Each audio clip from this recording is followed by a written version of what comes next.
It's been widely reported that terrorists may live for many months in our communities, holding regular jobs, going to school, dancing in clubs, and shopping at the supermarket.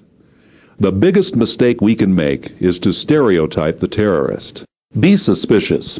Don't discount unusual behavior because the individual doesn't fit a preconceived picture of a criminal. It will be the person we don't suspect that will be successful in executing their plan.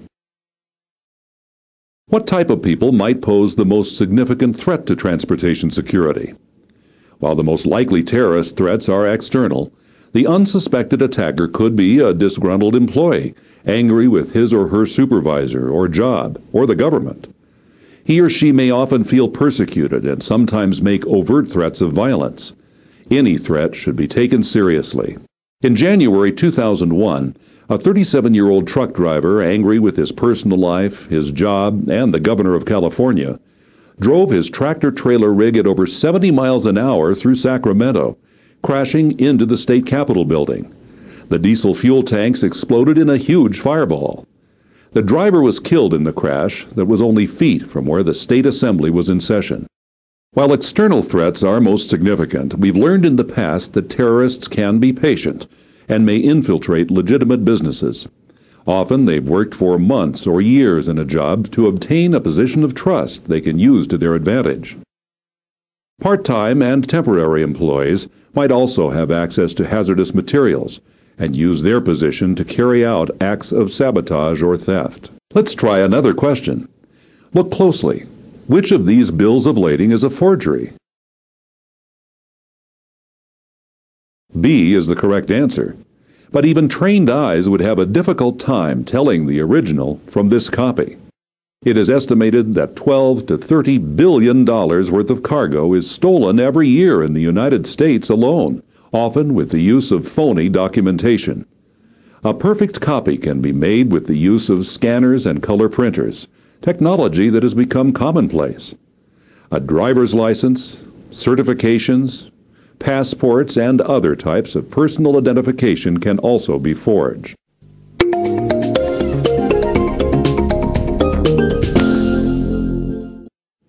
As a handler of hazardous materials, you've been trained in the safety precautions associated with these materials. You understand the need to detect mechanical problems, to properly label your cargo, to drive safely and defensively, and to handle and transfer hazardous materials in compliance with long-standing U.S. Department of Transportation regulations. But how much do you know about protecting yourself and your cargo? Let's try another question. Which of these items should an operator consider in planning a trip with hazardous materials? Select all that you think apply.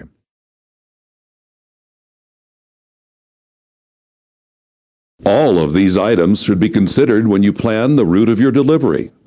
Hazmat is most vulnerable when in transit.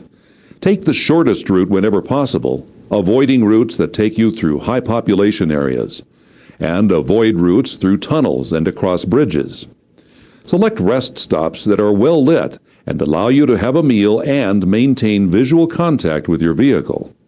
Your route options may be limited. Plan your route carefully. En route security is not just the job of the operator. Hazardous material carriers should establish procedures for tracking shipments. This could include adding GPS tracking systems to your fleet, or simply designating check-in points or check-in times along an operator's route. Provide your operators with a 24-hour contact number so they are always in touch. Help operators plan the safest routes to minimize time in transit, avoid high population areas as well as tunnels and bridges. And be sure your employees are carrying the proper identification and paperwork for the load they carry. In the future, distribution facilities may require more rigorous checks of operator IDs and shipping documents. Report lost or stolen shipments or equipment. When hazardous materials are involved, this may be more than a theft for profit. Consider better access control systems to vehicles, such as electronic engine locks, blanket-type alarms, and tamper-proof locks for trailers and freight containers. And finally, train your employees on their security responsibility. Impress upon them the need to be aware of their surroundings. Train them to recognize suspicious behavior and activities. As the transportation system becomes more computerized, the threat of hackers or cyber terrorism becomes more real. We must be vigilant to any potential threat. A seemingly legitimate shipment of hazardous waste could be delivered into the hands of someone intent on destruction.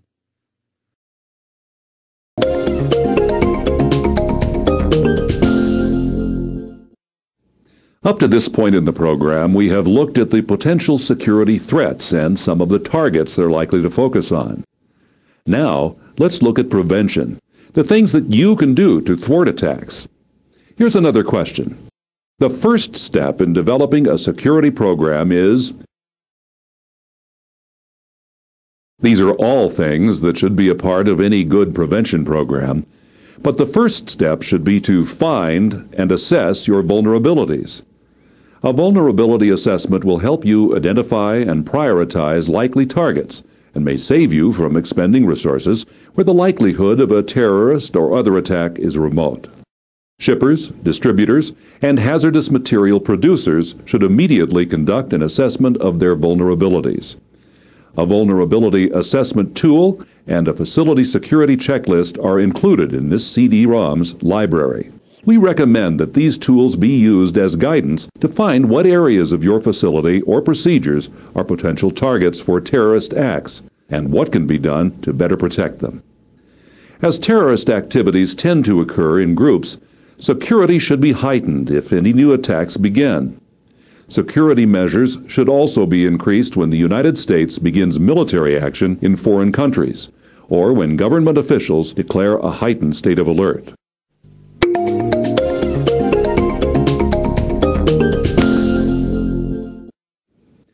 You say you have done a vulnerability assessment and you've had a security program in place for years. Well, if you've not conducted a recent review, a vulnerability assessment should be done right away. We've prepared a security review checklist to help you get started. It's important to share the results of your assessment with only those who have a need to know, and to keep this information in a secure place. Note that each shipper, carrier, and receiver is unique and will have unique security vulnerabilities and requirements. Select the checklist that best fits your role in hazmat security. You can view and print these checklists now or access them at any time from the library.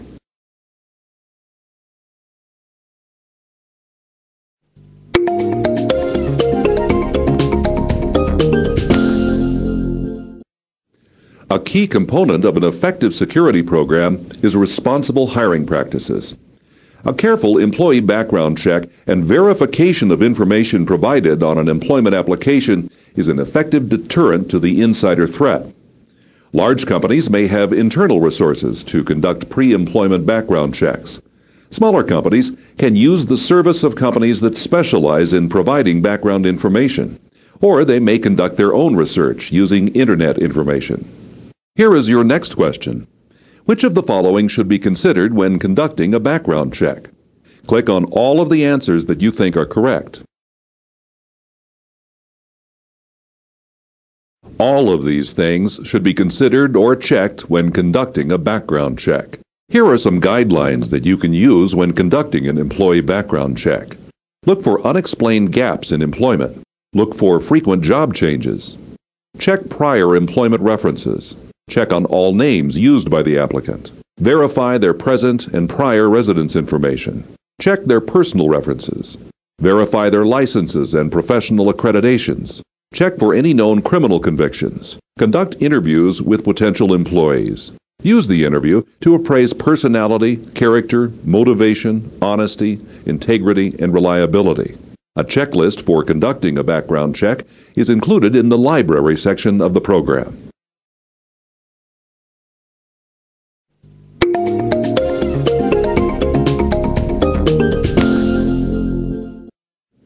The protection of hazardous materials is more than an issue of security while in transport.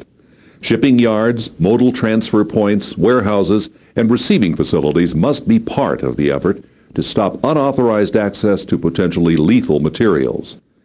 A facility security program should be designed to prevent theft, vandalism, and sabotage. Here is your next question. See if you remember the answer from the beginning of this module. In the United States alone, the annual theft of cargo is estimated to be. Annual domestic losses from theft of cargo is estimated to be between $12 to $30 billion. The correct answer is C. If you have a facility security plan, now is the time to review it. If you don't have a security plan, you should immediately conduct a facility security evaluation as a first step in developing your security plan. A facility security checklist for a suggested evaluation is included in the library of this CD-ROM.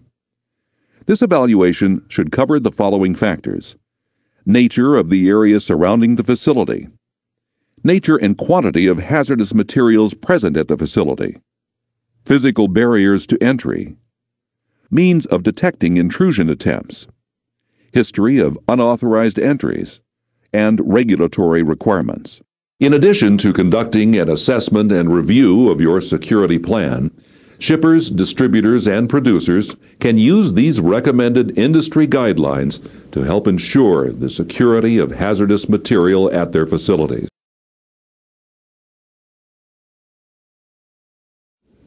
A secure transportation system is vital for our nation. It ensures our economic growth, protects our citizens, and calms the fear that we might be vulnerable to violent criminal acts. Through a better understanding of potential targets, threats, and prevention measures that can be taken, we can greatly reduce the risk of a catastrophic event. Be educated, be aware, be secure.